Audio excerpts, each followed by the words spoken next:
દક્ષિણ ગુજરાતના ડાંગ અને તાપી જિલ્લામાં ભારે વરસાદથી પૂર્ણા નદીમાં ઘોડાપૂર, નવસારીની હાલત કફોડી, 150 સોસાયટીઓમાં ભરાયા 8 થી 10 ફૂટ પાણી.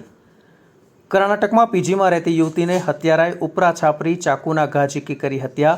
સીસીટીવી ફૂટેજ આવ્યા સામે. હત્યારો મધ્યપ્રદેશનો હોવાનું ખુલ્યું. પોલીસે આરોપીને પકડવા ચક્રો કર્યા ગતિમાન. કમલા હેરિસે અંતિમ અવરોધ પાર કર્યો. પૂર્વ પ્રમુખ ઓબામાએ પણ આપ્યો ટેકો. અમેરિકાની પ્રથમ વુમન પ્રેસિડેન્ટ બને તેવી પ્રબળ સંભાવના. કમલા હેરિસે રાષ્ટ્રપતિ પદ માટે ડેમોક્રેટિક પાર્ટીના ઉમેદવાર તરીકે ફોર્મ ભર્યું. બાઇડને ઉમેદવારી છોડ્યાના 5 દિવસ પછી ભર્યું ફોર્મ. ઠેર ઠેર જનતાનું મળી રહ્યું છે સમર્થન.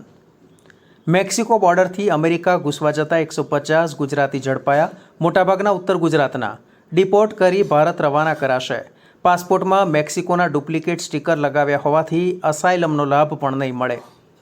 આજે ઓલિમ્પિકમાં 14 ગોલ્ડ મેડલના વિજેતા થશે નક્કી. આજે ગુજરાતના 2 ખેલાડીઓ ઉતરશે સ્પર્ધામાં. ગુજરાતની શૂટર ઇલા વેનિલ અને ટેબલ ટેનિસમાં હરમિત દેસાઈ સ્પર્ધામાં ઉતરશે.